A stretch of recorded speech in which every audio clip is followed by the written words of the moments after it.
बिस्मिल्लाहिर्रहमानिर्रहीम। अस्सलाम वालेकुम स्टूडेंट्स। आज हमारा जो नेक्स्ट क्वेश्चन है वो है जी what is variable initialisation.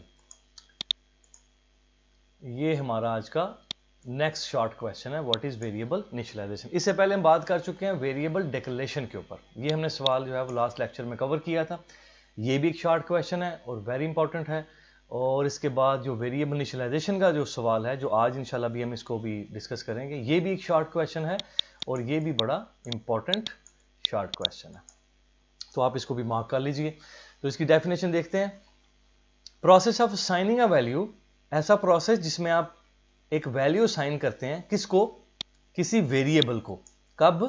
At the time of declaration, जब आप उस वेरिएबल को डिक्लेयर कर रहे हो। जब आप किसी वेरिएबल को डिक्लेयर कर रहे हैं उसी वक्त अगर आप उसको कोई वैल्यू साइन कर देते हैं तो इस प्रोसेस को हम क्या कहते हैं?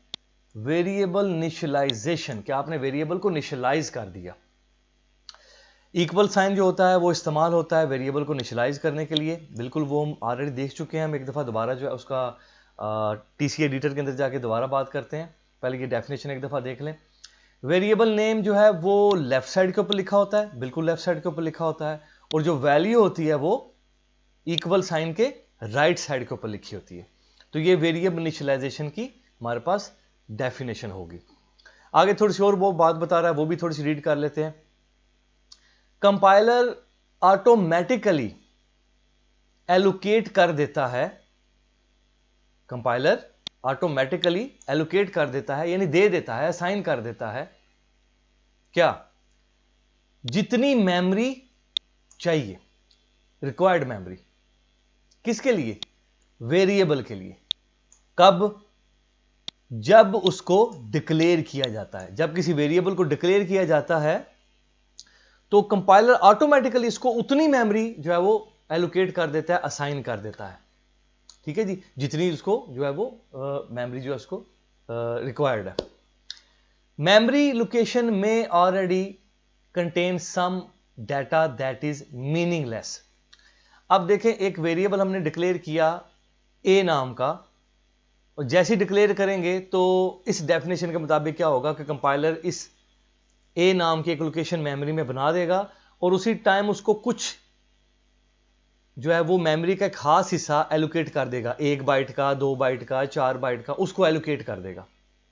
लेकिन उस हिस्से में क्या पड़ा होगा? अभी तक तो हमने उसमें कोई वैल्यू तो स्टोर नहीं की। तो हो सकता है वो कह रहा है कि उसके अंदर कुछ मीनिंगलेस डाटा जो है वो उस वक्त उस पर मौजूद हो, जो हमने नहीं रखा, जो ऑलरेडी समझेंगे कि स्क्रैप है, गार्बेज एक डाटा है जो उसके अंदर पड़ा होगा। वो आगे बल्कि बोल रहा है कि ये जो मीनिंगलेस डाटा है इसको हम कहते हैं गार्बेज वैल्यू। और आगे वो ये भी कह रहा है इट मे प्रोड्यूस, और ये इस गार्बेज वैल्यू की वजह से क्या हो सकता है? अनएक्सपेक्टेड रिजल्ट जो है वो बाज औकात जब हम कुछ कैलकुलेशंस कर रहे होते हैं, कुछ कंप्यूटेशन कर रहे होते हैं, तो वो भी हमारे सामने आ सकता है। ऑल वेरिएबल जो है, क्या है जी, all variable should be initialise. तमाम वेरिएबल शुड जो है उनको इनिशियलाइज आपको करना चाहिए इस प्रॉब्लम को अवॉइड करने के लिए, ताकि ये वाला प्रॉब्लम ना आए। आपने फॉर एग्जांपल जैसे लिखा इंट ए, तो ये स्टेटमेंट हमने लास्ट टाइम डिस्कस किया था। ये स्टेटमेंट क्या कहलाती है? Variable declaration. और वेरिएबल डिक्लेरेशन में हम क्या करते हैं?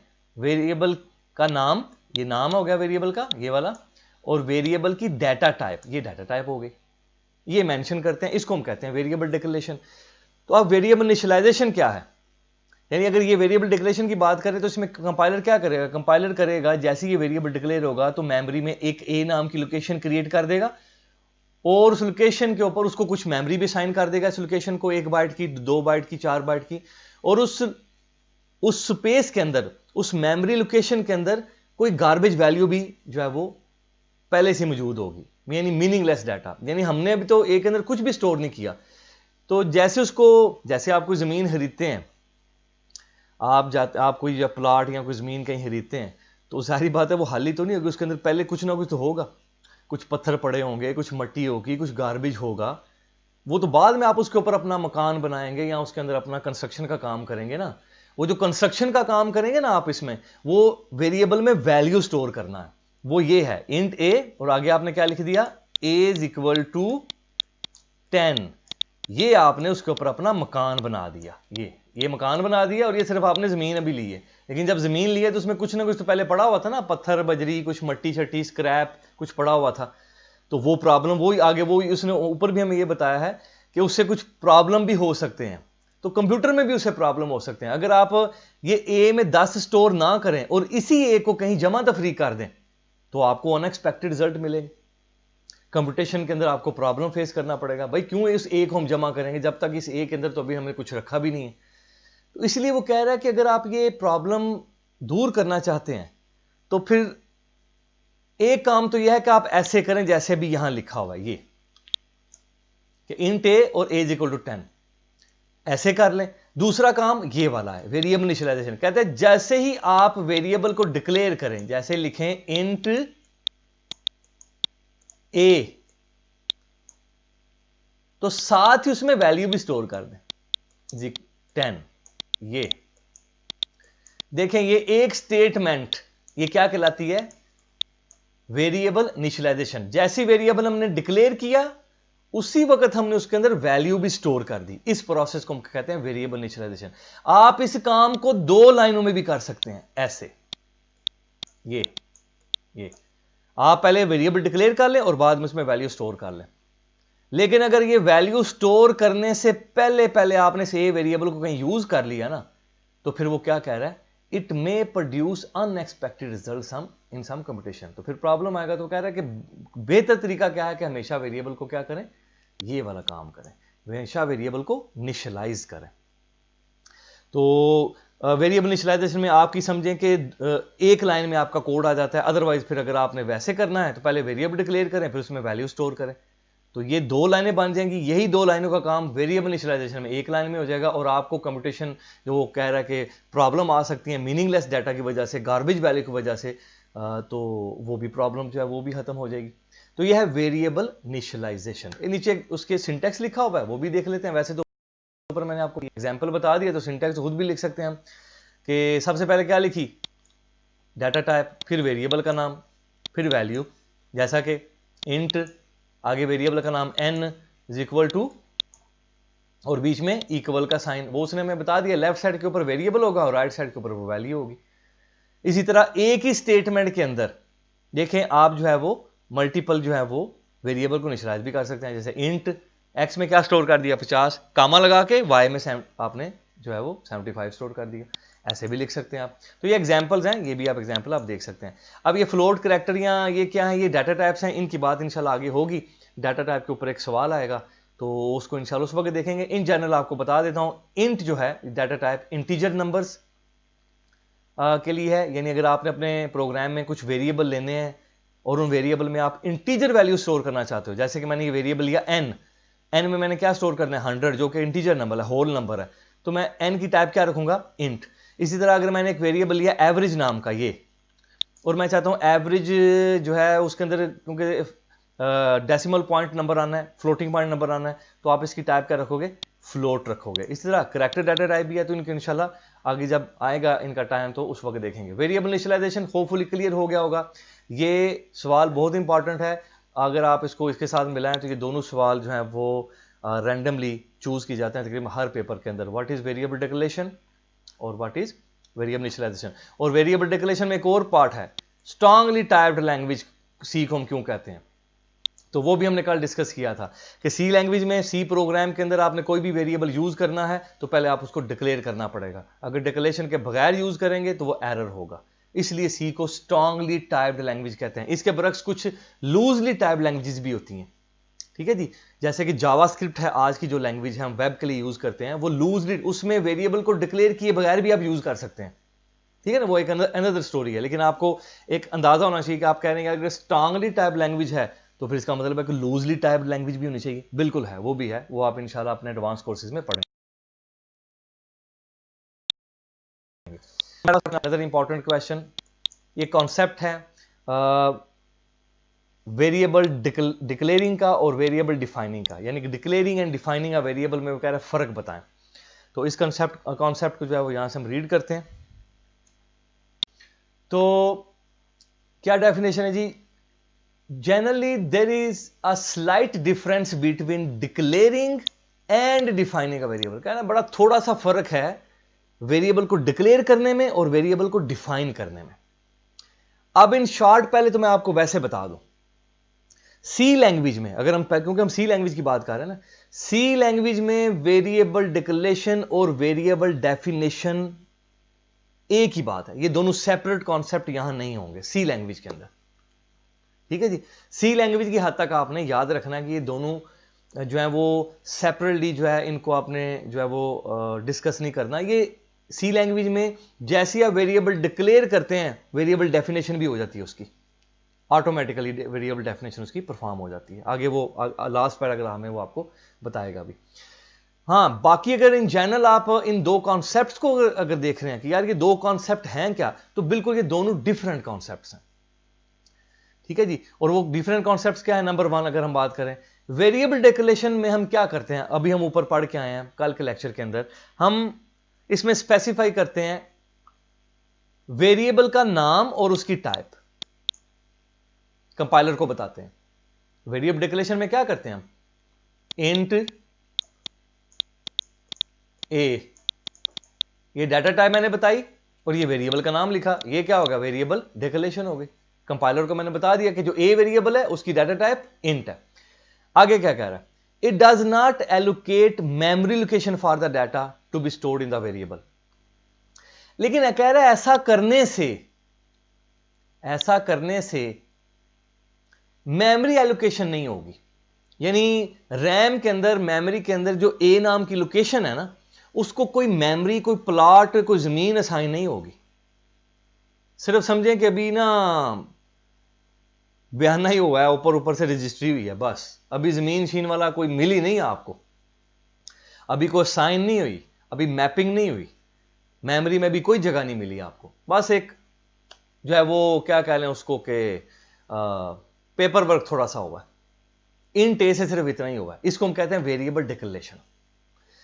तो इसमें मेमोरी, जबकि वेरिएबल डेफिनेशन में क्या होता है? वेरिएबल डेफिनेशन में इसको कहते हैं, इसमें वेरिएबल का नाम भी स्पेसिफाई हो रहा है, वेरिएबल की टाइप भी स्पेसिफाई हो रही है, और एज वेल एज साथ ही allocates the memory location, memory location भी एलोकेट हो जाएगी, यानी आपकी रजिस्ट्री भी होगी, प्लॉट भी आपके नाम होगा, जमीन आपको मिल गई, ठीक है जी। आपको वो पूरी कॉलोनी में से, पूरी कॉलोनी जो कि रैम है उसमें से वो प्लॉट आपको साइन होगा, मिल गई, अब आपका होगा, आप इसमें जो मर्जी रखें जी। तो वेरिएबल डेफिनेशन की है, और वेरिएबल डिक्लेरेशन में ऐसा नहीं हो रहा था। अब बात हम करते हैं सी लैंग्वेज की। भाई सी लैंग्वेज में वेरिएबल डिक्लेरेशन और वेरिएबल डेफिनेशन दो अलग चीजें नहीं है, दो अलग चीजें नहीं है। वेरिएबल डेफिनेशन जो है वो ऑटोमेटिकली परफॉर्म हो जाएगी जैसे आप किसी वेरिएबल को डिक्लेयर करेंगे। किस में? सी लैंग्वेज में। भाई ये भी याद रखिएगा, इसका मतलब है कि वेरिएबल डिक्लेरेशन मेमोरी एलोकेशन वाला काम भी कर देती है, जो कि वेरिएबल को मेमोरी जितनी चाहिए वो वाला काम भी वेरिएबल डिक्लेरेशन में। यानी कि अगर सी लैंग्वेज में मैं लिखता हूं ना ये स्टेटमेंट, ये वाली, ये स्टेटमेंट इंट ए, तो क्या होगा? मेमोरी में, ये मेमोरी है अगर आपकी, तो यहां की ए नाम की लोकेशन नहीं सिर्फ बनेगी बल्कि उसको 2 बाइट भी मिल जाएंगे। इंट वेरिएबल को 2 बाइट मिलते हैं, तो ये काम हो जाएगा, ये काम हो जाएगा। बात समझ आ गई?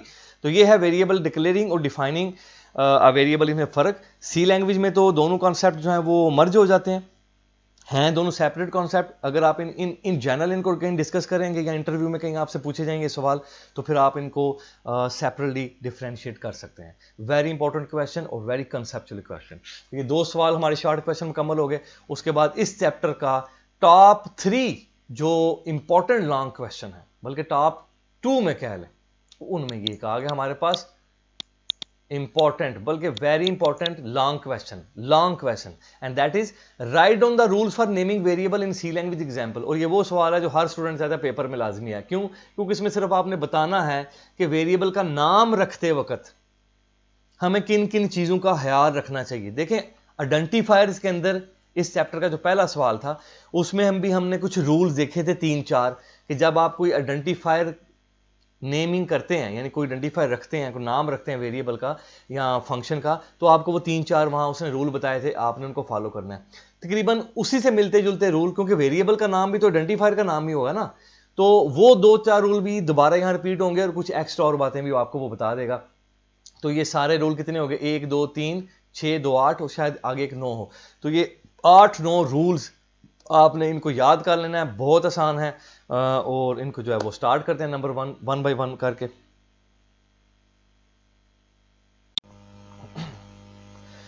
तो पहला रूल क्या है जी, वेरिएबल के नाम में लेटर्स भी हो सकते हैं, नंबर्स भी हो सकते हैं और अंडरस्कोर भी हो सकता है। कुछ इसी किस्म का रूल हम आइडेंटिफायर के अंदर भी पढ़ के आ चुके हैं। बिल्कुल जी, वेरिएबल का नाम आप रखते हैं तो उसमें आप ये तीनों चीज़ों को मिक्स कर सकते हैं।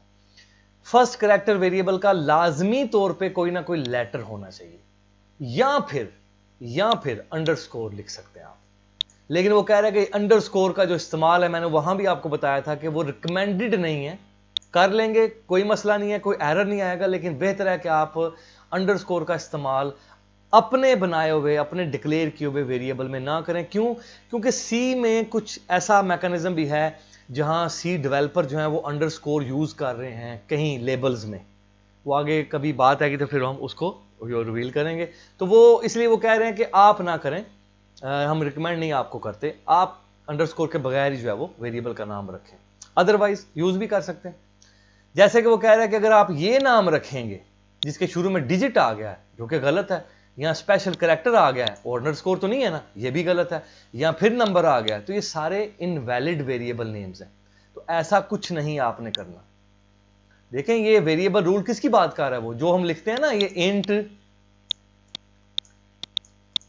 ए, ये जो मैंने नाम रखा है ना ए, ये इस नाम रखने की बात हो रही है, ये इसके रूल्स हैं। ये जो नाम आपने रखना है ये कैसा होना चाहिए, तो देख लें। उसके बाद आगे तीसरा पॉइंट, ब्लैंक स्पेसिस जो है वो उनकी इजाजत नहीं है, वेरिएबल के नाम में आप उनको इस्तेमाल नहीं कर सकते। यानी आप ऐसे नाम नहीं रख सकते जैसा कि मैं कहूं, जैसे उसने लिखा हुआ है, मैं दोबारा यहां लिख देता हूं, इंट ए स्पेस देके फिर बी और फिर सी और सेमी कॉलन। ये वेरिएबल का नाम गलत होगा क्योंकि बीच में आपने स्पेस दे दिया। अगर देना है तो फिर अंडरस्कोर का इस्तेमाल करें। अगर आप ऐसे कर देंगे तो ये नाम ठीक हो जाएगा। ठीक हो गया। एग्जाम्पल उसने आपको दे दी कि ये नाम जो है माई space war and your space car, ये इनवैलिड है, ये ठीक नहीं है, ये गलत है। इनवैलिड मतलब इनकरेक्ट है। कह रहा है जी अगले चौथे पॉइंट में क्या कह रहा है, ये पॉइंट भी क्लियर, ये भी क्लियर। ये चौथे पॉइंट में कह रहा है अपर केस में भी लिख सकते हैं वेरिएबल का नाम और लोअर केस में भी लिख सकते हैं, कोई इशू नहीं है। लेकिन याद रखिएगा सी आपकी वो केस सेंसिटिव लैंग्वेज है, इसमें कैपिटल ए और जो लोअर केस में लिखा हुआ है ये दो मुख्तलिफ वेरिएबल है। यानी आप अपने प्रोग्राम में ऐसा कर सकते हैं, इंट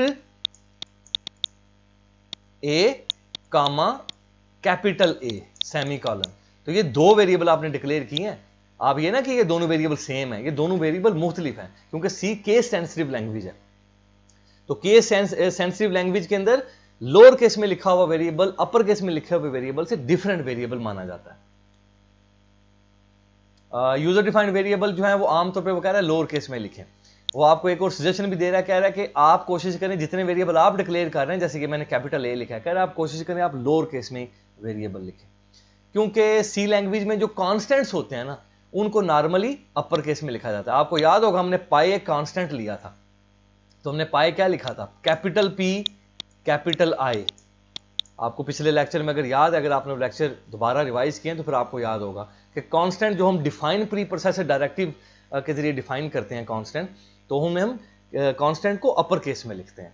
तो ये भी कोई लाजमी नहीं है कि आपने उसको अपर केस में लिखना है कांस्टेंट को, और आप जी लोअर केस में बिल्कुल नहीं लिख सकते, लेकिन वो एक रिकमेंडेशन दे रहा है आपको कि वेरिएबल का नाम आप ऐसे रखें। और ये भी याद रखिएगा ये सिर्फ सी लैंग्वेज के लिए वेरिएबल नेमिंग रूल्स नहीं है, ये बाकी लैंग्वेज के अंदर भी आजकल की जो बड़ी लैंग्वेजेस हैं उनमें भी इसी किस्म के रूल सारे होंगे। मास वाइज शायद एक जो है वो आपको कहीं शायद रिलैक्सेशन ना मिल जाए या शायद और कोई रिस्ट्रिक्शन ना लग जाए, अदरवाइज ये समझिए एक स्टैंडर्ड आपको बताया जा रहा है। उसके बाद कह रहा है स्पेशल सिंबल वो यूज नहीं कर सकते, बिल्कुल जैसे कि किया उसने $साइन या ये हैश नंबर, ये यूज नहीं कर सकते। ये भी हो गया, ये भी हो गया। रिजर्व वर्ड हम पहले बात कर चुके हैं कि हम वेरिएबल के नाम के तौर के ऊपर यूज नहीं कर सकते, जैसा कि इंट है, वाइड है, क्योंकि ये ऑलरेडी यूज कर रहे होते हैं ना। इनका तो रिजर्व वर्ड का तो एक ऑलरेडी क्या कहते हैं प्री डिफाइंड एक पर्पज है इनका, तो वो पहले से तय है कि इंट जो है वो कहाँ यूज करना है और वाइड कहाँ लिखना है। तो इनको आप यूज नहीं कर सकते। अगर मैं ये लिखूं कि एक वेरिएबल मैं लूं इंट डाटा टाइप लिखी, आगे वेरिएबल का नाम भी मैं क्या रख रहा हूं, इंट सेमीकोलन, तो ये भाई एक बहुत बड़ा ब्लंडर हो जाएगा, ठीक है ना। तो ऐसा नहीं कर सकते आप, क्योंकि इंट जो है, ये वाला इंट है, ये भी तो ये एक रिजर्व वर्ड है, आपने पीछे यूज नहीं किया, ये डाटा टाइप के तौर पे यूज होता है, तो आप इसको यहां यूज नहीं कर सकते। उसके बाद वो क्या कह रहा है, वेरिएबल जो है वो ये वही रूल है भाई आइडेंटिफायर वाला, 31 कैरेक्टर से ज्यादा नहीं होना चाहिए। अगर 31 कैरेक्टर से ज्यादा होगा तो क्या होगा, remaining character will be ignore. ये आइडेंटिफायर वाला रूल है, इसलिए मैं इसको किसी हद तक स्किप कर दिया मैंने। Variable can be declared only one for one data type, तो एक प्रोग्राम में एक वेरिएबल एक ही डाटा टाइप के लिए आपने डिक्लेयर करना है। ऐसा नहीं करना कि आप इधर लिख रहे हो, जाके दोबारा लिख रहे हो कैरेक्टर ए, कैरेक्टर भी एक डाटा टाइप है कैरेक्टर वेरिएबल के लिए। तो भाई ये सीन अगर एक प्रोग्राम में है ना, ये वाला सीन, तो ये सीन गलत है भाई। आप एक वेरिएबल को एक प्रोग्राम में एक ही डाटा टाइप के लिए डिक्लेयर कर सकते हो, आप ये काम नहीं कर सकते, ठीक है जी। तो इंट ए हो गया ना, तो अब कैरेक्टर ए, फ्लोट ए या इस तरह के कोई डाटा टाइप दोबारा आप उस ए के साथ यूज नहीं कर सकते, या उसको दोबारा रीडिक्लेयर नहीं कर सकते। तो ये वेरिएबल नेमिंग रूल्स हो गए। कुछ एंड पे भी हमें बता रहा है, वो बता रहा है वेरिएबल का नाम जो है वो मीनिंगफुल, तो आप इसको पॉइंट बना रहे हैं, ये भी पॉइंट के तौर पे लिखें आप, ठीक है। जैसे ये पॉइंट है ना, ये पॉइंट, ये भी पॉइंट। तो वेरिएबल नेम जो है वो मीनिंगफुल होना चाहिए और रीडेबल होना चाहिए। ये बात हम आइडेंटिफायर में भी मैंने आपको की, जहां वो कह रहा था कि आइडेंटिफायर जो वो डिस्क्रिप्टिव होना चाहिए और शॉर्ट होना चाहिए। तो समझे कि उसी बात को थोड़ा सा उसने घुमा के दोबारा आपको वेरिएबल में भी बता दिया कि वेरिएबल का नाम भी जो है वो जरा मीनिंगफुल होना चाहिए, ठीक है जी। जैसे कि अगर वो यहाँ क्या एग्जांपल दे रहा है, फॉर एग्जांपल वेरिएबल अगर आप डिक्लेयर करना चाहते हैं जो मार्क्स को स्टोर करता है स्टूडेंट के, तो आपको नाम क्या रखना चाहिए, मार्क्स ही रखना चाहिए, ताकि नाम पढ़ते ही आपको पता चल जाए कि यार ये अच्छा, इसमें मैंने मार्क्स स्टोर करने हैं। और इसके अलावा कह रहा है कि अगर वेरिएबल में मल्टीपल वर्ड्स जो हैं वो आप समझते हैं कि आ रहे हैं, तो फिर जो पहला लेटर है ना हर वर्ड का, उसको कैपिटलाइज कर दें, उसको कैपिटल लेटर के अंदर लिखें, इससे रीडेबिलिटी इंप्रूव होगी। जैसे ये ज्यादा रीडेबल लग रहा है क्योंकि एम कैपिटल है, पी कैपिटल है, एन कैपिटल है, एन पी एम। ये माई फोन नंबर ये ज्यादा रीडेबल, ज्यादा इस समझ आ रही है, मीनिंगफुल है अगर मैं इसको ये लिखूं, हालांकि दोनों सेम है, ये भी माई फोन नंबर है, लेकिन देखिए इसमें सब स्मॉल में है। तो अगर मल्टीपल वर्ड्स हैं तो पहले वर्ड का जो पहला कैरेक्टर है वो कैपिटल में लिखें, तो इससे रीडेबिलिटी और बढ़ेगी। कुछ एग्जांपल्स ने आपको दे दी हैं वैलिड वेरिएबल्स की, ये भी वैलिड है, ये भी है, शुरू में अंडरस्कोर लिख सकते हैं, रिकमेंडेड नहीं है लेकिन लिख सकते हैं, और ये भी वैलिड है, और ये भी वैलिड है, ये ऊपर जो लिखा हुआ है, ठीक है जी। ये तो ये हो गया इस चैप्टर का जो इंपॉर्टेंट 3 लॉन्ग क्वेश्चन है, उनमें से एक लॉन्ग क्वेश्चन, और बड़ा आसान सवाल है, बस आपने पॉइंट याद रखने हैं, रटे वाली भी इसमें कोई बात नहीं है। Write down the rules for naming variable. C language के अंदर वेरिएबल का नाम सेलेक्ट करते वक्त, रखते वक्त आपने किन रूल्स को फॉलो करना है। तो ये लॉन्ग क्वेश्चन खत्म हो गया हमारे पास। उसके बाद नेक्स्ट हमारे पास एक सेमी इंपॉर्टेंट लॉन्ग क्वेश्चन आ गया। पहले हम टाइम देखेंगे जी हमारे पास नेक्स्ट जो टाइम हमारे पास है, इसमें थोड़ा सा इसको भी देख लेते हैं। एक सेमी इंपॉर्टेंट जो है वो हमारे पास लॉन्ग क्वेश्चन है, ये आपको काम आएगा जब आप प्रोग्राम बना रहे होंगे, तो उस पॉइंट ऑफ व्यू से ये बड़ा लाजमी है इसके कॉन्सेप्ट को समझना। है सिंपल सा सवाल, कांस्टेंट क्या होता है। तो अब जब प्रोग्रामिंग कर रहे हैं तो इसमें 2 कॉन्सेप्ट हम पढ़ रहे हैं, यानी दोनों वर्सेस एक दूसरे के, कांस्टेंट वर्सेस वेरिएबल। वेरिएबल वो क्वांटिटी जो प्रोग्राम की एग्जीक्यूशन के दौरान चेंज हो सकती है या आप कर सकते हैं, और कांस्टेंट वो क्वांटिटी है जिसके साथ ऐसा कुछ नहीं किया जा सकता, जिसको चेंज ड्यूरिंग प्रोग्राम एग्जीक्यूशन नहीं किया जा सकता। सिंपल, अगर मैं लिखता हूं for example int a is equal to 5, तो ये 5 क्या है भाई, ये 5 हमारे पास कांस्टेंट है एक, और एक कांस्टेंट डिक्लेयर आप डिफाइन प्री प्रोसेसर डायरेक्टिव से भी कर सकते हैं, वो भी कांस्टेंट है। तो जनरली तो वैसे वही कांस्टेंट होगा जो आप प्री प्रोसेसर डायरेक्टिव से डिक्लेयर कर दें, लेकिन ये भी तो कांस्टेंट है, ये 5, ये पूरे प्रोग्राम में ये 5 तो 5 रहेगा हमेशा। हाँ, अगर चेंज होगा तो एक ही वैल्यू चेंज होगी, ठीक है। तो टाइप ऑफ कांस्टेंट्स क्या है हमारे पास, न्यूमेरिक कांस्टेंट भी हो सकते हैं आपके प्रोग्राम में, कैरेक्टर कांस्टेंट्स भी हो सकते हैं, स्ट्रिंग कांस्टेंट्स भी हो सकते हैं। इन सिंपल इनको पढ़ लेते हैं, इनकी शॉर्ट डेफिनेशन। न्यूमेरिक कांस्टेंट कौन से होते हैं, न्यूमेरिक कांस्टेंट किसके ऊपर मुश्तमिल होते हैं, नंबर्स के ऊपर मुश्तमिल होते हैं। इनको आप 2 हिस्सों में डिवाइड कर लें, 2 टाइप्स में। इंटीजर्स नंबर्स होते हैं, आप मैथ में पढ़ते आ रहे हैं, और हमारे पास जो है वो डेसिमल पॉइंट नंबर्स होते हैं। ठीक है जी, दो टाइप के नंबर ही होते हैं ना, एक इशारे वाले नंबर और एक होल नंबर हमारे पास होते हैं। तो ये वही नंबर थे, ये कोई नई चीज नहीं है, बस क्योंकि प्रोग्रामिंग में आप पढ़ रहे हैं तो यहां थोड़े से वो इसके बारे में भी आपको बताना चाह रहा है। तो इंटीजर कॉन्स्टेंट्स वो न्यूमेरिक वैल्यूज हैं जिनमें आपका जो फ्रैक्शनल पार्ट है या डेसिमल पार्ट है वो नहीं होता, उसके बगैर होता है।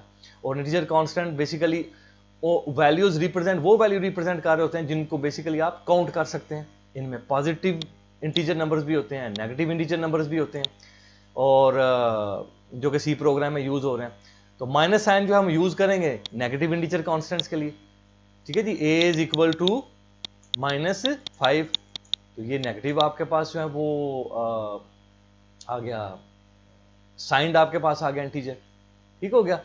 तो इफ नो साइन, अगर कोई साइन नहीं है, अगर लिखा हुआ ए इज इक्वल टू 5, तो आपको पता है बाय डिफॉल्ट ये क्या होगा, ये पॉजिटिव होगा। सिंपल एग्जांपल है, ये कोई नई चीज नहीं है। अब आप ये भी नहीं कह सकते यार पेपर में क्या ये यही लिख के आना है 87 45 -7, भाई जो मर्जी लिख के आए, होल नंबर होने चाहिए, कुछ नेगेटिव नंबर्स मेंशन कर दें, कुछ पॉजिटिव मेंशन कर दें, that is the integer constant. और उसके बाद फ्लोटिंग पॉइंट नंबर, जाहिर बात है जिनमें विद फ्रैक्शन पार्ट, जिनमें आपका फ्रैक्शनल पार्ट आ जाता है, डेसिमल पॉइंट आ जाता है। शारी वाले नंबर सिंपल अल्फाज में अगर बोला जाए, वैसे तो आप अपने मैथ के टीचर से देखिए फ्लोटिंग पॉइंट नंबर जो हैं वो रैशनल नंबर्स होते हैं। आपकी जितनी टेक्निकल इंजीनियरिंग जो कैलकुलेशन कंप्यूटेशंस होती हैं, इनके अंदर आपके फ्लोटिंग पॉइंट नंबर्स ही यूज़ हो रहे होते हैं। आपका जो कंटिन्यूस डाटा आ रहा होता है उसकी मेजरमेंट के लिए जो है फ्लोटिंग पॉइंट नंबर्स का इस्तेमाल किया जाता है। जहाँ एक्यूरेसी चाहिए, जहाँ हाईली प्रिसीजन चाहिए, जाहिर बात है वहाँ जो है ये आप फ्लोटिंग पॉइंट नंबर यूज़ करेंगे। तो ये डेफिनेशन तो ऑलरेडी जो है वो आप अपने मैट्रिकुलेशन के अंदर या बेसिक जो है वो नंबर सिस्टम अगर आपने पढ़ा है तो उन जगह के ऊपर आप इन चीज़ों को देख चुके हैं।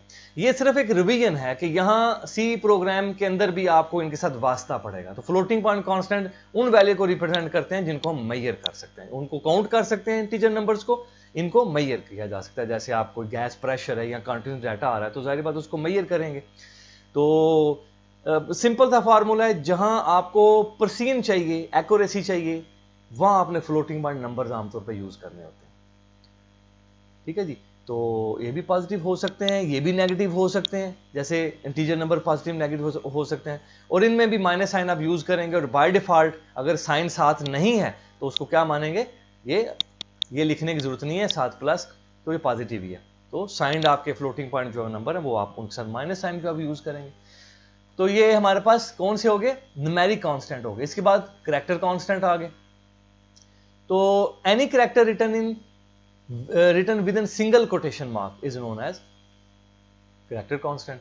अगर आप सी लैंग्वेज में आगे चल के हम जब करैक्टर डाटा टाइप पढ़ेंगे तो ये चीज उस वक्त आपकी ज्यादा क्लियर होंगी।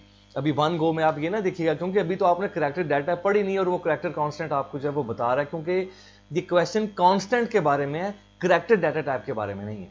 तो अगर एक करैक्टर आप लेते हैं वेरिएबल, एक character a is equal to single quote के अंदर मैं लिखता हूं $, सेमीकोलन, तो भाई ये है आपके पास कांस्टेंट, करैक्टर कांस्टेंट। कोई भी करैक्टर जो सिंगल कोटेशन के अंदर लिखा जाता है, सिंगल कोटेशन मार्क के अंदर, उसको हम करैक्टर कांस्टेंट कहते हैं। ये है जी करैक्टर कांस्टेंट। मैक्सिमम लेंथ जो है वो करैक्टर कांस्टेंट की कितनी होती है, एक करैक्टर, ये एक ही करैक्टर है। सिंगल कोटेशन के अंदर आपने हमेशा एक ही करैक्टर लिखना है। और आपको ये भी हम आगे चल के दोबारा जब करैक्टर डाटा पढ़ेंगे तो बात आएगी, करैक्टर डाटा टाइप मेमोरी में 1 बाइट कंज्यूम करता है। जैसे इंटीजर के बारे में हमने पढ़ा था कि 2 बाइट जो कंज्यूम करता है। तो इन डाटा टाइप के बारे में आगे तफसीली जो है वो इन्हीं के ऊपर जो है क्वेश्चन ज़्यादा से आएगा, वो इंशाल्लाह वहाँ डिस्कस करेंगे। ये एग्जाम्पल कुछ देख लें। तो अब याद रखिएगा, ये जो सिंगल कोड के अंदर 9 लिखा हुआ है ना, ये 9 कतन बराबर नहीं है आपके उस 9 के जो आप इंटीजर में लिखते हैं। ये 9 यहां एक सिंबल के तौर के ऊपर लिखा गया है।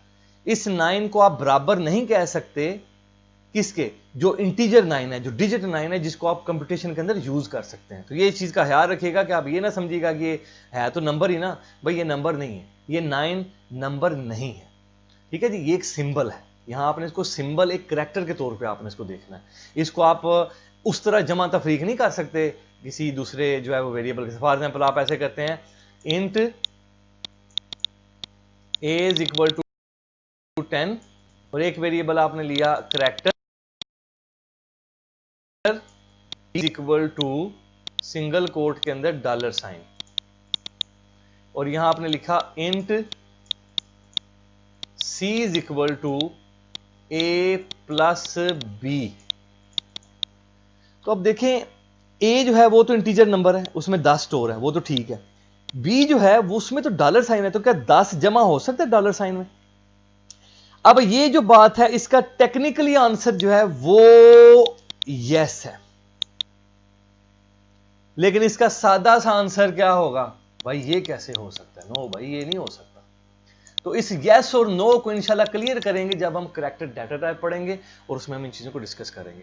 क्योंकि इन सिंपल मैं यहां सिर्फ आपको इतना बता देता हूं कि ये बी जिसमें डॉलर साइन स्टोर है ये ऊपर, इसका आस्की जो है वो जमा होगा ए के अंदर और वो सी में आएगा। कुछ स्टूडेंट को समझ आ गई होगी, कुछ को इंशाल्लाह वहां जाके समझ आएगी। एनी हो, एक और हमारे पास कांस्टेंट टाइप है सी लैंग्वेज के अंदर, that is a string constant. तो याद रखिएगा सी लैंग्वेज के अंदर डाटा टाइप्स जहां मौजूद हैं, इंटीजर के लिए इंट है, फ्लोट के लिए फ्लोटिंग पॉइंट नंबर के लिए फ्लोट है, करैक्टर के लिए 4 है, जो मैंने लिखा है अभी ये 4 लिखा है, आगे इंशाल्लाह आएंगे तो दोबारा पढ़ेंगे। कोई string data type C language में मौजूद नहीं है, सी प्लस प्लस में होगा, वहां भी क्रिएट करें। तो सी लैंग्वेज में कोई स्ट्रिंग डाटा टाइप मौजूद नहीं है। यहां हम करैक्टर्स को, कलेक्शन ऑफ करैक्टर को जब डबल कोट्स के अंदर लिखते हैं, कोटेशन मार्क्स के अंदर लिखते हैं, तो वो ही हमारे लिए स्ट्रिंग बन जाती है। अ कलेक्शन ऑफ करैक्टर्स जिनको हम लिखते हैं डबल कोटेशन मार्क के अंदर, उसको हम क्या कहते हैं? स्ट्रिंग या स्ट्रिंग कांस्टेंट कहते हैं। तो अब ये स्ट्रिंग वेरिएबल हमने अपने प्रोग्राम में कैसे बनाना है वो मैं अभी आपको यहाँ नहीं बताऊंगा, क्योंकि उसके लिए फिर हम आगे जाके जब डाटा पढ़ेंगे, करैक्टर को पढ़ेंगे, तो फिर इंशाल्लाह इसके ऊपर बात करेंगे, क्योंकि यहाँ काफ़ी फिर कंफ्यूजन क्रिएट हो जाएगी। बस अभी इतना याद रखिए कि डबल कोटेशन के अंदर जो है वो देखें पाकिस्तान लिखा हुआ है, that is a string constant, ये भी स्ट्रिंग कांस्टेंट है, ये भी स्ट्रिंग कांस्टेंट है। और फिर इसका मतलब बिल्कुल नहीं है 1 2 3। तो ये 1 2 3 जो डबल कोटेशन के अंदर लिखा हुआ है, ये आपके नंबर 1 2 3 के बराबर नहीं। तो ये स्ट्रिंग कांस्टेंट हो गया।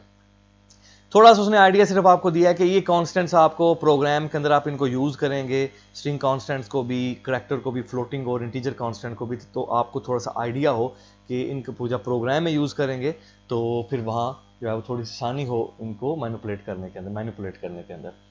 तो ये हो गया हमारे पास कॉन्स्टेंट वाला एक सेमी इंपॉर्टेंट लॉन्ग क्वेश्चन, लेकिन कॉन्सेप्ट के लिहाज से और प्रैक्टिकल के लिहाज से वेरी इंपॉर्टेंट क्वेश्चन। तो इसको याद नहीं करना, इसको समझ लेना है, और प्रोग्राम में इसको जब हम प्रोग्राम बनाएंगे तो वहां इन कॉन्सेप्ट्स को, इन चीज़ों को यूज़ करेंगे, लेकिन रटा लगाने की इसको ज़रूरत नहीं है। तो ये हमारे पास सवाल हो गया। उसके बाद हमारा नेक्स्ट सवाल आ गया, लेकिन फिर हम टाइम देख लेते हैं एक दफ़ा। तो टाइम ऑलमोस्ट जो है ना हमारा तकरीबन कुछ 4-5 मिनट हैं, तो हम अगला लॉन्ग क्वेश्चन है ये, ठीक है जी, और इसको हम शुरू करेंगे अपने नेक्स्ट लेक्चर के अंदर ही। जो बाकी जो जिन डाटा टाइप्स का भी जिक्र हो रहा था ना, ये इंट, ये फ्लोट, डबल कार, इनको इंशाल्लाह ये सवाल आ गया इनका आगे, तो इनको इंशाल्लाह उस सवाल के अंदर हम रीड करेंगे। और आप देख रहे हैं कि जैसे जैसे लैंग्वेज अब आगे बढ़ती जा रही है कोर्सेज का, तो वो जो कुछ राज या कुछ चीज़ें थी जो 1 गो के अंदर, पहले चैप्टर के अंदर कुछ चीज़ें समझ नहीं आ रही थी, अब देखें आहिस्ता आहिस्ता वो चीज़ें जो है वो उनकी गिरा खुलती जाएगी, वो रिवील होती जाएंगी। तो ये इंशाल्लाह डाटा टाइप पढ़ने के बाद या ये चैप्टर खत्म होने तक आपको एक फंडामेंटल जो है वो नॉलेज जो है सी लैंग्वेज का या बेसिक्स जो है वो पता चल चुकी होंगी। और चैप्टर नंबर 10 में बाकायदा तौर पे यूज़र से इनपुट लेना, और फिर वो इंशाल्लाह आगे चैप्टर 11 में कंडीशनल स्टेटमेंट वगैरह लगाना, वो इंशाल्लाह फिर आसानी से हम करेंगे। तो वो सारा एक प्रैक्टिकल बेस होगा जो अगले 2 चैप्टर के अंदर होगा। यहाँ तक कुछ थ्योरीज ही चल रही हैं, लेकिन आप इनको जो है वो अपने एडिटर के अंदर, जैसे ये हमारा TC एडिटर है, देखें ये स्टेटमेंट मैंने आपको बताया था, ये वेरिएबल डिक्लेरेशन स्टेटमेंट है। और अगर मैं यहाँ ऐसे एक और वेरिएबल ले लेता हूँ, int d is equal to 10, तो ये स्टेटमेंट क्या कहलाएगी? ये वेरिएबल इनिशियलाइजेशन हो गई, क्योंकि मैंने वेरिएबल को यहाँ तक तो डिक्लेयर किया, साथ मैंने डिक्लेरेशन के वक्त वैल्यू भी स्टोर कर दिया, तो ये वेरिएबल इनिशियलाइजेशन होगी हमारे पास। और अब भी हमने क्या बात की है? कांस्टेंट, तो वो हमने बात कर लिया है। हमारे पास जो है वो 3 टाइप के कांस्टेंट इसमें होते हैं। वेरिएबल नेमिंग रूल के हिसाब से हमने बात की, अगर मैं यहाँ लिखता हूँ 9C, तो ये वैसे ही उसने आपको बता दिया एडिटर ने कि आपने गलत लिखा है, तो इस तरह का नाम आप नहीं रख सकते। आपको लाजमी तौर पे शुरू पे अंडरस्कोर यूज़ करना पड़ेगा, जो कि रिकमेंडेड नहीं है, या फिर आप अल्फ़ाबेट जो है वो कोई यूज़ कर सकते हैं। ठीक हो गया। तो ये वेरिएबल नेमिंग रूल्स का भी ध्यान रखिएगा। और कोई आप लोगों का क्वेश्चन है तो आप बच्चे चैट बॉक्स के अंदर जो है वो नीचे लिख दें, ताकि बाकी के जो टाइम में आपके सवाल जो है वो आज उनको थोड़ा सा कवर कर लेते हैं। तो अभी के लिए जो है वो हम जो है वो इतना ही रखते हैं, बाकी इंशाल्लाह नेक्स्ट लेक्चर में स्टार्ट करेंगे। क्वेश्चन है तो नीचे लिख दें जी।